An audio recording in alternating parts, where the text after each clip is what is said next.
Chief Ray, Run It. Ooh. Those were all singles that debuted today, right now, on the show. Because that's how I do. You know what I'm saying? Listen, Addy, I know you don't think so, but I'm a little bit of a big deal out here. You know what I'm saying? Oh, I thought you was about to shit on me after I said that. What's going on? Nothing. Oh. Just help me pull up that clip. Oh, got you. Yeah, so we're back right here live on Radio Free Brooklyn. It's Ben Talks with your boy Ben Lewis, the best in the world, and of course, your girl Addy the Baddie. Still bad, you know. I'm trying, honestly. I'm slipping. Not even gonna lie.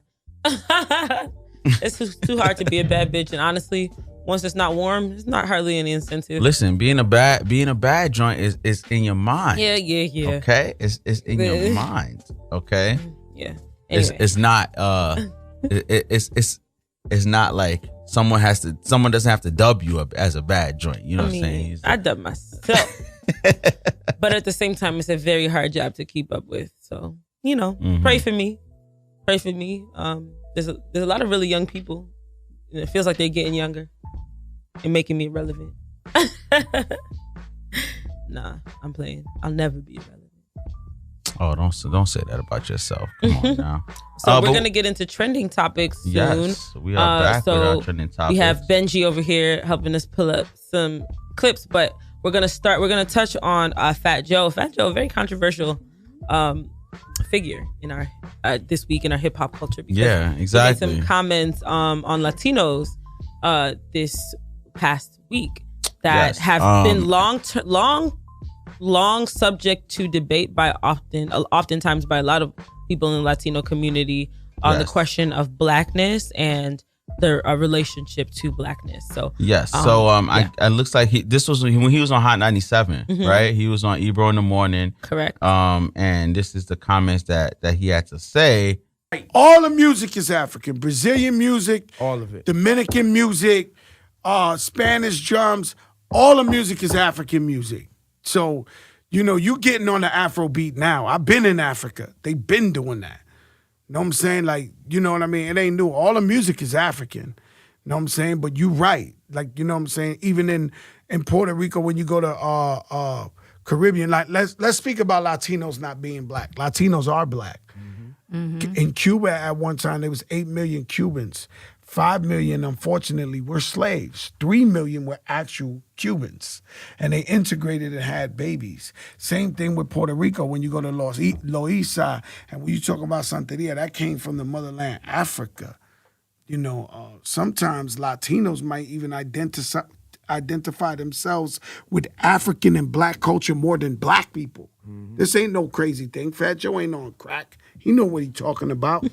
You know what I'm saying? All right, so that was Fat Joe's comments on, you know, basically all Latins like being black, like having ties to Africa. And I just want to get your thoughts on these. Yeah, so I mean, I think I'm happy that he spoke on that. I think it's something that like you haven't really seen until more recently. I would say over the past 5 to 10 years, you've been seeing a lot more Latinos like claim like African roots and culture. I think for a long time it was like very stigmatized, kind of like, I know that in a lot of Latin cultures there's this term called mejor la raza, which is like how do we improve the race and better the race by making the race less black. So that's like a thing that's like very much so like across like Latin cultures, like you know, being black was a symbol of shame, just kind of how it is here, often how it was here in this country as well.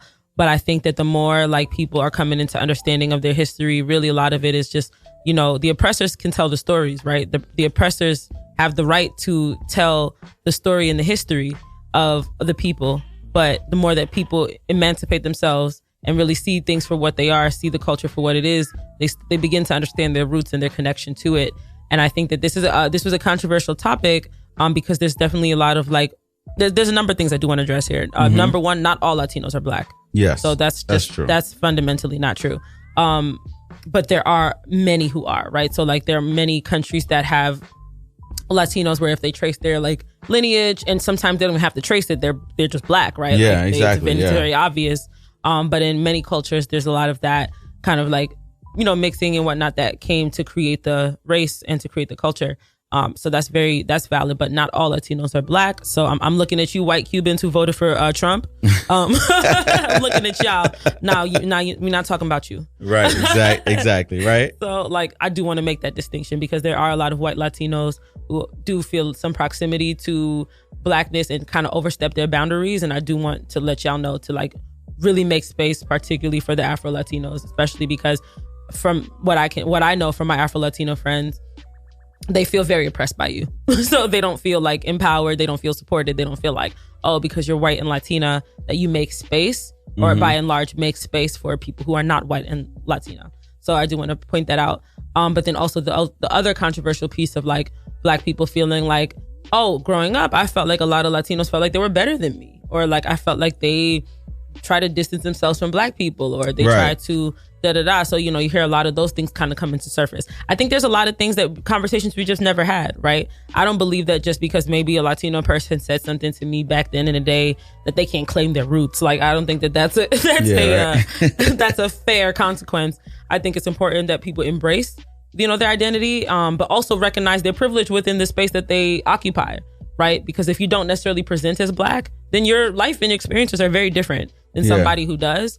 But it doesn't mean that your participation in a culture or your participation in love for your culture needs to be then diminished because you don't necessarily present that way. So I think there's a lot of complexities when we talk about race because remember, race is a made up thing. Race is actually not even a real thing. It was just really a way for, white people to make black people feel bad. Right. And when you think about it, a lot of countries, it's America that really made race a thing. Like many other cultures identify by their nationality, identify by their culture more so than their actual skin color. But so even though race in and of itself is not a real thing, it has become a real thing because of the meaning and the value that and the history that has been put into it, and all of the ways that like social interactions have reinforced that meaning. So I think it's all really complicated, and I'm so happy Fat Joe spoke so eloquently. Yeah, he did about all of that, because like what he said about there being a lot of Latinos who are more in tune with African culture than black people in this country, 100% true. Yes. When I go to Cuba, when I go to Brazil, when I go to places that are not, and I'm African, right? Yeah. They're practicing the Yoruba religion, the religion that was the native religion for my people. I'm Yoruba. But we, my family practices Islam, practices Christianity and all of that because that's like the colonizers' religion, right? Yeah. And that's like what became the default in the country. So it's a lot harder to find a lot of people now these days in Nigeria who even practice the Yoruba culture and religion. But you go to a lot of Latin American countries, you're going to find that. So I think that's a really great point to also identify and highlight. So what he's saying about the music, the culture, 100% true. And I'm happy that this is being kind of brought to surface. Yeah, for sure, man. And I'm glad that he someone who's identified as like Hispanic for his whole career kind of brought this to the forefront. There's one thing he said that wasn't a lot. I went to Puerto Rico like 2 years ago, and I seen a lot of dark skinned brothers walking around over there. Yeah. All right. Like so. They look like you. Yeah, exactly. These cats look like me, and a lot of times they do carry themselves and they do walk around as if they are better than black folks, and that is an issue that I've always had with the Latino community, is that some of them, whilst like they love to kind of identify as part of our culture. They love to kind of use the slang that we use. There's some of the biggest abusers of the word nigga. And when it comes down to it, you ask them if they black. No, I ain't black. No, I ain't black. Like, you got to choose. Yeah. You know what I'm saying? You can't want to use the good parts of our culture. Yeah. And not, and just discard the rest. Like, it doesn't work like that. So I think Fat Joe did a good job of bringing this to light. And letting a lot of Latinos know, like, yo, like, a lot of your culture, a lot of the things that, it's like, as far as music goes, you got it from black people. Right. You got it from Africans. So the best parts of your culture originate and are rooted in African culture. And so we are so much more connected than we're not. Exactly. Like, that's the thing about, like, being oppressed, is that you create magic out of oppression. And that's fundamental to what blackness is. So it's like every single thing, your food, everything, right? Like all of that is 100% I promise you, 100% came from the slaves. Yeah. Came from the people who were the most oppressed within your space to create that magic and that beauty. Yeah. Certainly not the white people who had power. They were not doing that. No. When they came to colonize these countries. They were not. They were taking spices and ignoring them. And they were not using them. And they left them in the cupboard and the slaves found them and used them. But, they have nothing to do with the seasoning in your food. No. They have nothing to do with the rhythm in your music. Black people do. So and I think the next step here is like, how do you show up for our communities too, right? Because we're all supposed to be interconnected. Like, how do we really like make sure that that's a thing? And we start to discard those kind of old principles of that have been kind of beaten into us. Because I take it less personally these days now that I'm older, because I see it as like, I don't see it as, this individual Latino person is like racist or like not racist, but like prejudiced towards me, or is using their like lighter skin privilege or whatever against me. I more so see it as now like we've all been so miseducated. Right. We've all been so miseducated. But now that we have the opportunity to learn more, like what do we do with what we understand, and how do we make space for the marginalized, and how do we show up for one another? So yeah, man. So all right. So moving on. Yes. This Tekashi 6ix9ine case has gotten very, very, very interesting over the past like couple weeks and days that he's been in court. Obviously he agreed to testify and work with the feds and this, that, and the third. Well, I mean, whatever you want to call it. No, he's been telling. But one of the interesting things that's taken place like throughout this court case was the use of his rap lyrics. Yes. In his in the trial against him. Yes, I do want to touch on this because I ran into this article last week, and now this is not something that is new to law enforcement. Like they have long, like anytime they're like there is a hip hop artist on the stand, like not on the stand but on trial, they're going to use their rap lyrics against them. Like this is not a new thing, right? But the worst part about this though is that like this is the only genre of music where they do this, yes, right? Like, so exactly. they're not gonna go to like, or Britney Spears, my loneliness is killing me. You committed suicide? Yeah, right, exactly. No, yeah. Use that as evidence they absolutely use hip hop. But they use hip hop as evidence again.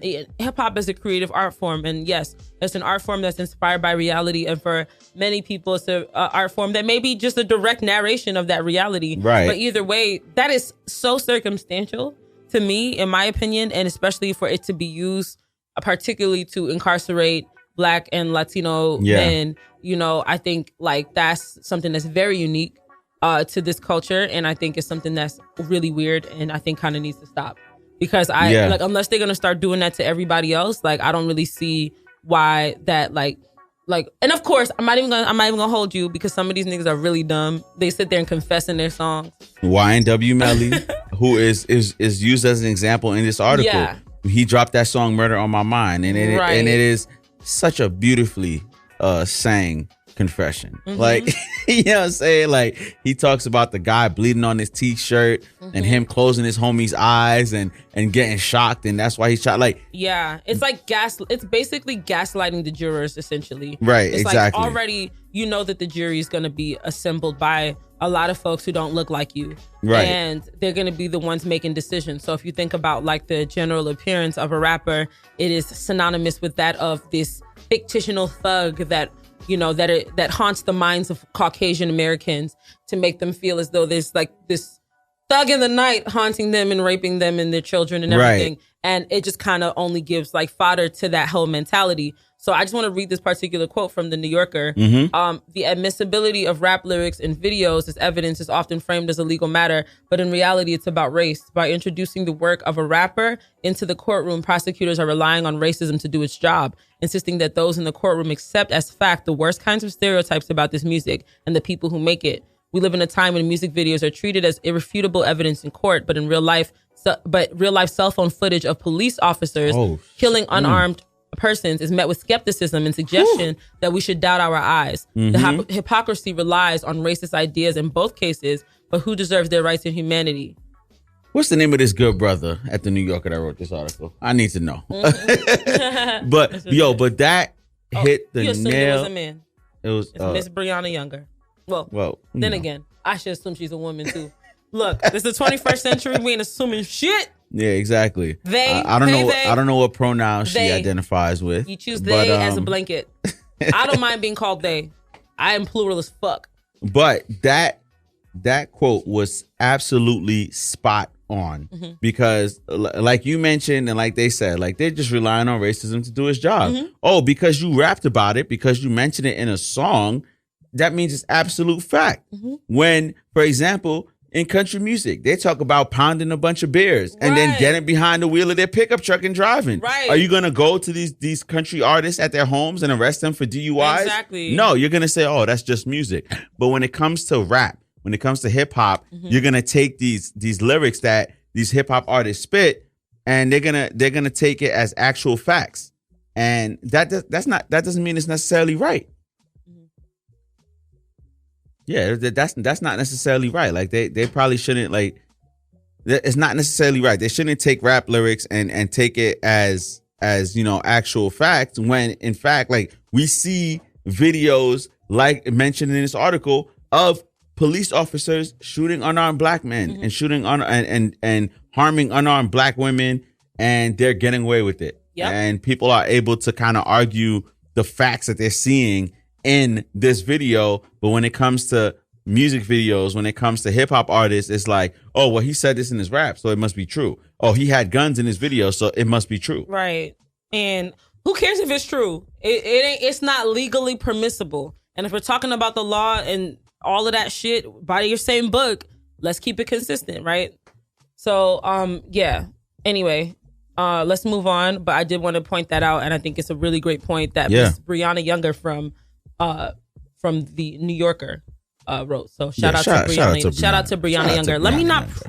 I have this. Wow, I am problematic. I am heteronormative. I keep on prefixing it with gendered pronoun or gendered salutation. Well, it is Brianna Younger. You just confused from New Yorker. Me. So I'm undoing the layers or whatever.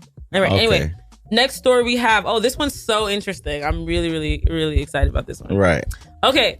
I do wish we had a white person for this conversation here in the building. So if you're white, you can call in. What's the number? 718-928-9732. Or if you just have an opinion on what we're talking about overall, you could just call in. But if you want to speak on behalf of the white race, you can also call in as well. But Kourtney Kardashian is taking a stand against the use of corporal punishment when disciplining children. Yes. While Sunday night's episode of Keeping Up with the Kardashians aired, the mother of three shared her perspective on Twitter about the fight that ensued between herself, Scott Disick, and mother Kris Jenner's boyfriend, Corey Gamble, about physically disciplining her and Disick's 7-year-old daughter, Penelope. The drama started after the reality star mentioned she and Disick were having behavioral problems with Penelope. Things escalated when Gamble suggested spanking Penelope. She and Disick were both very much against the idea, and Kardashian explained that she believed physical discipline is never the answer. Okay. So I think he said something like, I would whoop her ass if she scratched me in the face. So it basically Penelope. Hey, look, my mama and my pops will whoop my ass if I scratch him in the face too. Right. Penelope, so. a babysitter of theirs had quit, and it seems they've been through many babysitters. And so I guess she had scratched this latest one, and the woman had quit, and Corey just offered his opinion into the conversation about what he would do if Penelope scratched him in the face. Now, Penelope is 7 years old. She's not a baby. I just want to point that out. Right, exactly. She's not a baby. So my thing, I have a few thoughts on this that I do want to start, but I don't want to go down this road yet without hearing your opinion. So go ahead. My opinion, like, okay, so I thought okay. I'm on two sides of this because like I know what it's like to get your ass whooped as a kid.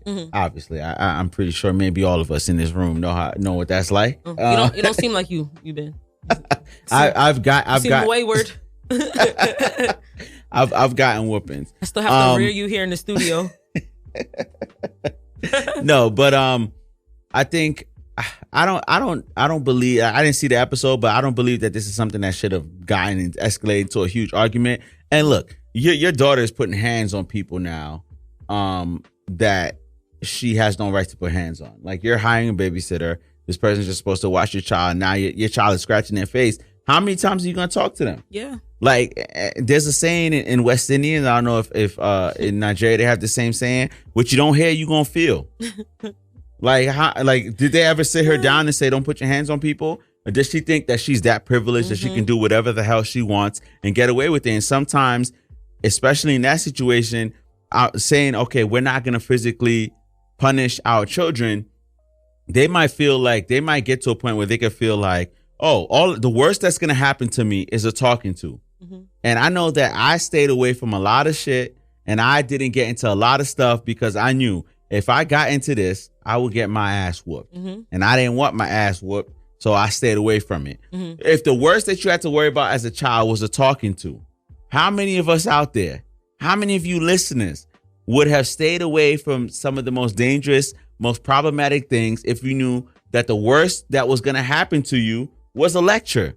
A lot of us would have went ahead with it because we can all take a lecture. We can all sit there and listen to our parents talk to us until they're blue in the face, until we're blue in the face, and then they walk out the room and say, all right, I'm glad we can come to an understanding, Johnny, and walk out. But if you knew that you was going to get your ass whooped, that curbed a lot of the negative and horrible behavior. So if Penelope is putting her hands on grown adults, and I didn't even know this before we came into the show, Penelope is putting her hands on grown adults. Like, you can't put your hands on people. Yeah. If she continues this behavior, she's going to be a teenager. She's going to be an adult. She's going to put her hands on somebody, and they're going to whoop her rich ass back to next week. And so she needs to learn early on. Like, yo, you don't need to put your hands on people. Yeah. Like, you put your hands on people, then you need to expect that they're going to put their hands back on you. Yeah. All right. So my thoughts on this are, and thank you, Sharon. Yeah, of course. Because I definitely agree with a lot of your points. So personally, we talked a little bit about this last week or maybe 2 weeks ago, just about the use of corporal punishment, particularly in like Black families and homes, and just kind of some of the like long-term consequences of what that could look like if taken out of proportion.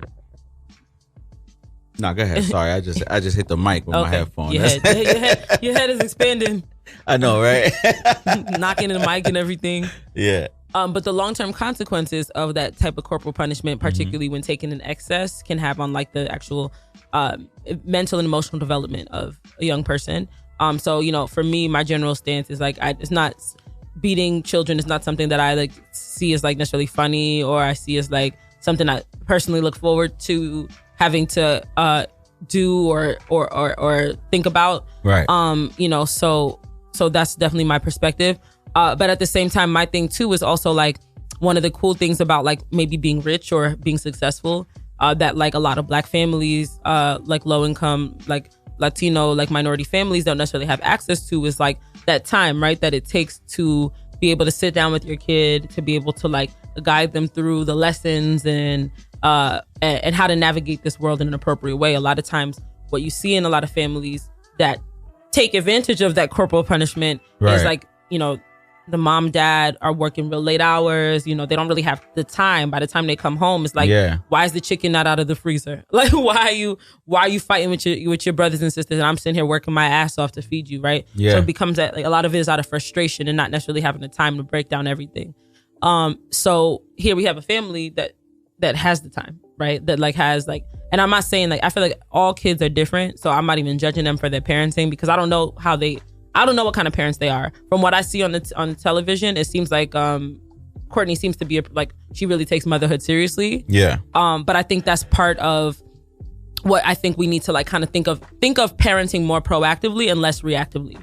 Like, how can I proactively instill skills and the mentality within you so that that kid knows that I would never put my hands on anybody, right? Like, was that lesson taught, right? Because if you're going to go the route of not putting your hands on your kid, and that's just not an option, then it's like there has to be extreme concerted cultivation of that child to make sure that they understand and they evaluate their choices. They understand and evaluate their morality and the type of person that they should be in this world. They should be aware of their privilege. They should be aware of how their actions how their actions speak to their privilege. Those are things that should be reinforced in the household, so that when they go out into the streets and when they like deal with people, they know that I'm not your, like, not everyone's your mom is going to get an ass beating by you, like, just because they want to avoid hitting you. I think that's an opposite extreme, because what they're doing on the opposite end is not disciplining that kid, right? And then we have a lot of real frustrated white people in America who, with access to the wrong weapons, you know, end up doing a lot of shit that affects a lot of people's lives. Yeah. So my thing is like, I'm kind of somewhere in the middle, because I don't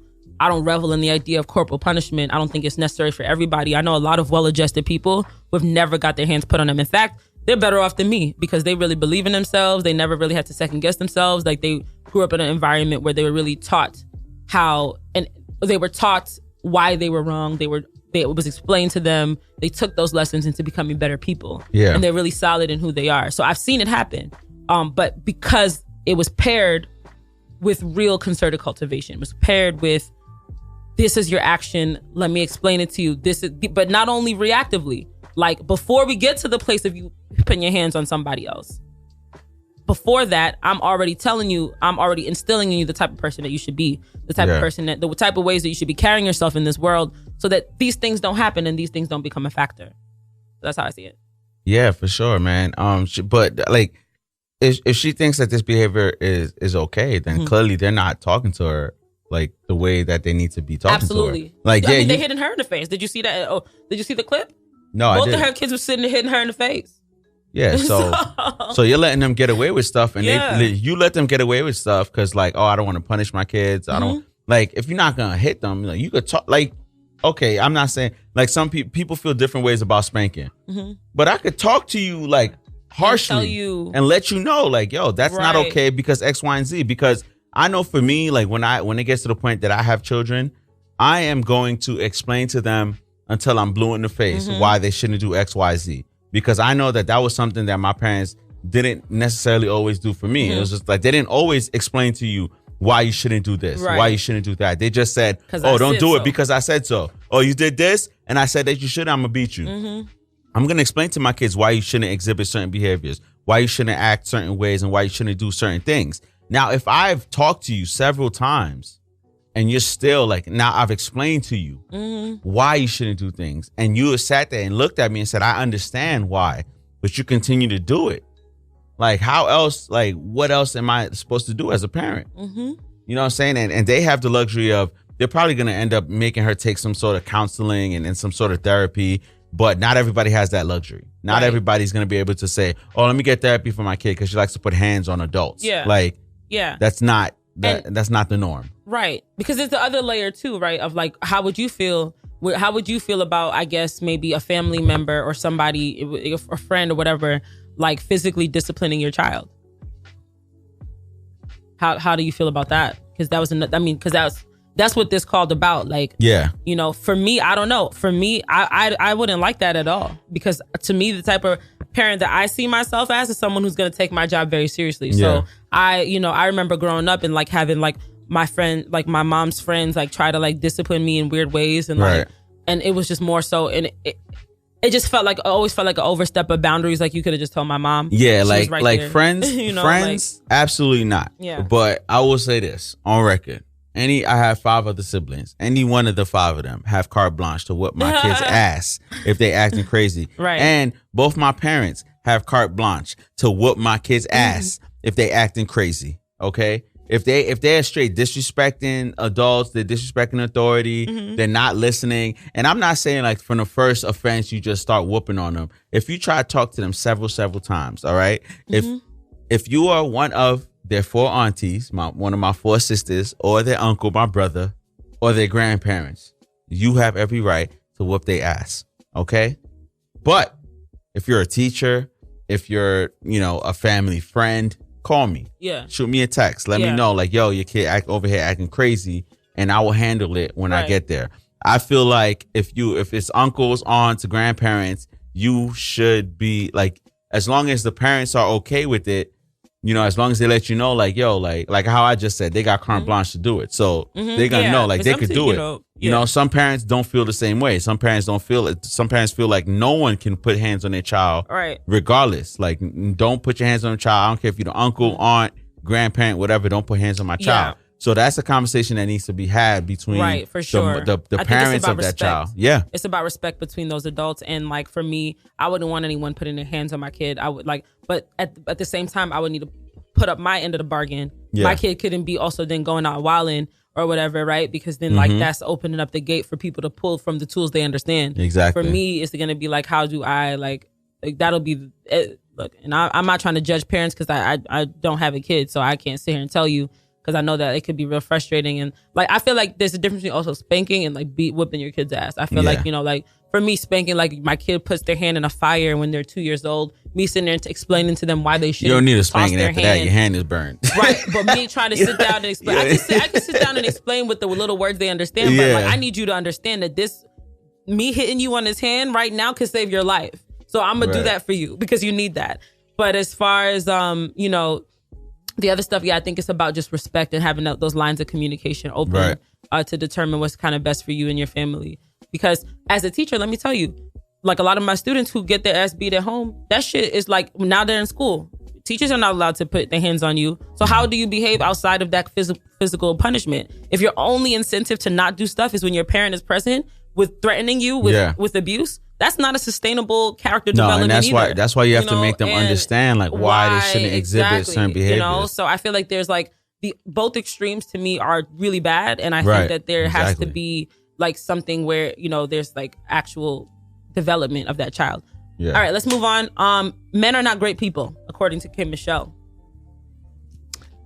Yeah, she was definitely salty in this interview. Are you gonna play the clip? It wasn't a clip. It was. No, it was. Was it? Yeah. I'm gonna pull it up here. Let me see. I thought it was. I thought. Oh, there's a clip. All right, yeah, I'll play the clip. Yeah, let's hear what she has to say. God damn it, K. Michelle. Men are not great people. Let's see what K. Michelle had to say about niggas in her latest interview. Let's see. I'm gonna do some fact checking. This is the whole interview. No, it's not the clip. No, it's not the clip. It's the whole interview. The whole 28-minute interview. What? Okay. Well, let's read some quotes. Yes. So let's read the quotes. So what she had to say. Let's see. She said, "I don't think men are good people." The remark came during an interview the singer and reality star did on V103's Morning Culture. The topic of Michelle's toxic relationship with Mickey Memphis Wright came up, causing her to admit her struggles with her perception of men due to past interactions, both professional and romantic. She went on to say this: "I don't think men are good people. The reason for that is like for men to do things that they consider small in the flesh of like cheating, you know, that's gonna destroy your partner, but you do it anyway. Mm-hmm. That's not a mistake. We've watched the same story over and over again." K. Michelle, who has a teenage son named Chase, says if she has more children, she wants twin girls and not a boy.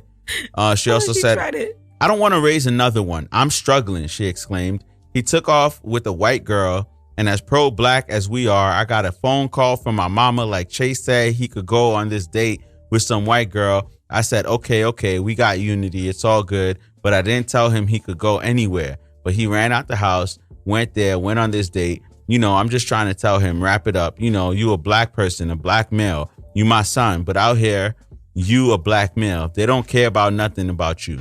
It's hard to raise a man. It's really hard because I see a lot of women fail their sons because I dated them. So I don't want nobody to look at me and say, who raised that boy?"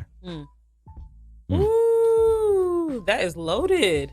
My God. She coming from a place to hurt. That's what it sounds like. She made a bunch of bad decisions on men. Made a bunch of bad decisions on dating. And now she talking about men are not good people. All right. Well, maybe if you made better choices in your life, K. Michelle, maybe you would have men who are good people and you wouldn't be generalizing men off of your horrible experiences. And furthermore, she's a reality TV star who exhibits very ratchet, angry, disruptive behavior. And so men probably come into interactions with her knowing I have to act a certain way. Otherwise, I'm going to get ran over by this lady, by this woman. And so that's what she gets. Okay. Okay. Well, are you done? Are you finished? All right, so we do understand that nothing that K. Michelle here said was a lie. Well, I don't think men are good people. I think it's Wow. a really fair statement because I don't think she said that men are bad people. I think that not being good people as a characterization is pretty fair because that can mean anywhere from okay to bad. And I think that that's on average what we could give most men. Now, of course, there's exceptions to every rule. Just as we talk about white people, when I say white people, I don't mean all white people. Of course, I have like homies, individual people who happen to be white, right, who are really awesome and actively anti-racist, and sometimes even more so than the black people that I know. And so everybody I judge as an individual.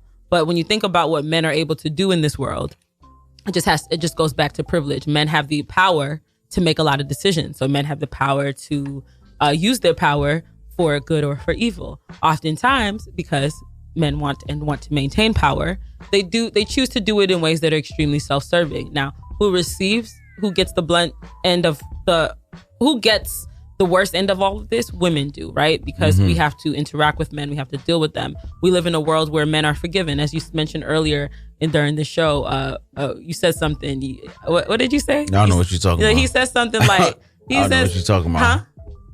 Yeah, no, but he also said something like, "Oh, well, let me say this because if I say it, I'll get away with it. If Addy says it, they'll cancel her forever." Yes, because that's just the way things work in society. We're extremely forgiving. We're extremely forgiving of men, but this is not just men's fault. This is an ecosystem, right? Because when you think about like how men are raised versus how women are raised, like men are raised to be like, the world is your oyster, you are free, and the people who tend to do the raising are women who've seen these things happen in their life and almost perpetuate that narrative because it's what we're so used to. So men have the latitude to have a kid and forget about it. What forget? Men have the latitude to use their God-given gift of a penis to sit there and rape people, to sit there and to murder. Men murder people. Like, women murder people. But not to the degree that men do at all. It's not even close. But they still do it. But not to the degree. So we talk about things from a perspective of scale. Like, yeah, black people do bad shit, but white people do it more and have a lot more power. Well, that's not necessarily, it depends on what I'm talking. It depends on the actual crime. Right. But it has to do with your proximity to power and what you do with it, in my opinion. And I think that the way things kind of work, particularly within our community, within the black community, because you got to think of it like this, like black men, black women, yeah, we're oppressed by white people. We've been oppressed in this country forever, right? But a lot of times, because those interactions outside of our race are often like characterized by real negative, bad experiences, what then happens is that internally within our communities, a lot of that unresolved anger, that hate, that like hatred kind of gets poured into one another. And I'm not even saying it's a one-sided thing, because you have a lot of like women who've been through a lot of shit with men, right? And then that also kind of reinforces that whole kind of back and forth and that kind of real toxic kind of attitudes towards one another. But men have power, right? So like men have power to make that decision to break that cycle. And oftentimes what we've seen, they don't. So, I mean, I don't agree with everything she said, but I do think that I don't think men are good people is a reasonable statement. I think it's a reasonable statement. We got to move on, but she's just speaking from a broken heart. That's what that is. Sure, okay? But who broke it? So like y'all love to say, I feel like poor men decisions love to say and characterize that's who broke her heart. Women and black, poor decision making black women is who broke her bitter. Heart. Okay, but as if I didn't say bitter. But you did imply. And I ain't say bitter. She's hurt. But it's the same idea. She's hurt. It's the same idea. And but somebody had to hurt her, right? For her to be, she didn't just wake up angry. She didn't just wake up bitter and hurt. She explained that all of her experiences, she carried herself, all of her experiences as someone who should not. Experiences and interactions have added up to her. She didn't carry herself as. Well, why? Because do we know what she was like before these things happened to her? I mean, I'm not saying that. Look, we know that she would be a lot farther in her career. She didn't have her anger issues and her bad attitude. I'm not saying that. Like, I feel like everyone is responsible for themselves. So I don't like when I see like the way she carries on in television stuff. Her life is not mine to agree with, but it's something that we're like, yeah, sure, we have to be accountable for our behavior. So regardless of like, I could have been through the worst shit in my life, but if I came in here like, like fuck this shit and da da da da, and like y'all niggas don't act like I do that now.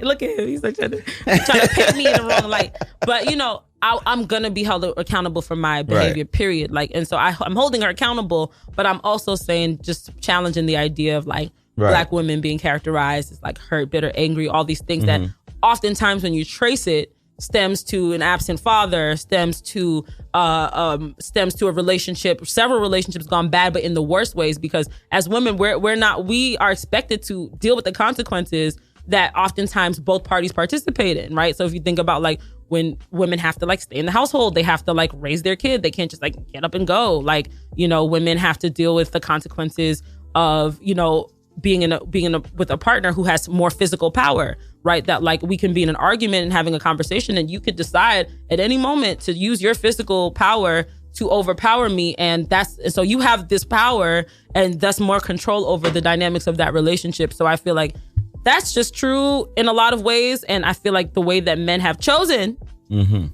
to use that power across the board in this country, in this world, has been bad. We could do a full 2 hours on going back and forth. Men and women, of course, on this topic. Yes. But I don't mean to say that all men are. I definitely don't think that all men are bad. Right, but she's making a general statement, and I feel like this statement lacks accountability. And accountability. That's what I'm getting out of this. She doesn't say like, you know, I understand the part that I've played in my relationships that have gone bad. I'm not saying that you're responsible for someone cheating on you, but the way someone treats you, you do have some responsibility in that. Like if someone doesn't respect me, I do have some responsibility in that, because I didn't demand that respect or command that respect. Or if someone, you know, is short with me or whatever the case is, there's some accountability to be had here, and she's not taking that at all. I think she's just like putting. It feels like to me on this statement, she's just putting the onus on men. Men are not good people because XYZ, because it's stuff I went through. There's a bunch of women that's happy with the men that they're with. Are those men that they're happy with not good people? Yeah. I know a lot of people who claim to be happy with men that are doing things that are not making them happy. Look, we don't know. We live in a world where we don't know who's claiming. I'm like literally from my birth, I am socialized to please men. Are you kidding me? Like, look, women grow up in a world where like our value is tied to what men think of us. So yes, but we don't know who's claiming and who actually is. So we just have to go by what they say on the surface. This statement in its broadest sense does make sense to me. Now, of course, you're considering the message from the messenger. I understand. But to me, I'm thinking of the statement insofar as like just society wise, like we allowed this to happen. Of course, men are not good people because they weren't brought up to be that. I'm a great person. I don't know what K. Michelle or you sound were like a white person trying to make this about you when I'm talking about a larger structure. So go ahead, but go off. All right. Okay, we're a little short on time, so we got to get Sha Lizzy in here. He's in the building. Yeah, that last one. Yeah, but real quick, after more than a year of dreaming, researching, experimenting, late night conference calls, and early Saturday morning meetings, the Me team is happy and proud to present to you the Me Bottle. This double insulated, reusable stainless steel bottle disinfects water in a 60-second cycle, utilizing UVC LED technology, and is 99.99% effective against E. coli. A single charge via micro USB lasts up to 30 days, and the bright LED display lets you know when water is ready to drink. Join us in bringing clean water to all. Raise your bottle and drink to you and me. Find out more at mebottle.com. You're listening to Ben Talks right here live on Radio Free Brooklyn. We got Sha Lizzy in the building. Hey. He's going to be on the mic up next. I can't wait to get to talking to this brother and finding out about his career and his music and everything like that. And stay locked in, man. It's Radio Free Brooklyn. It's Ben Talks with the best in the world. Ben Louis, Addy The Baddie. Holla. We'll be right back. Yay. Huh?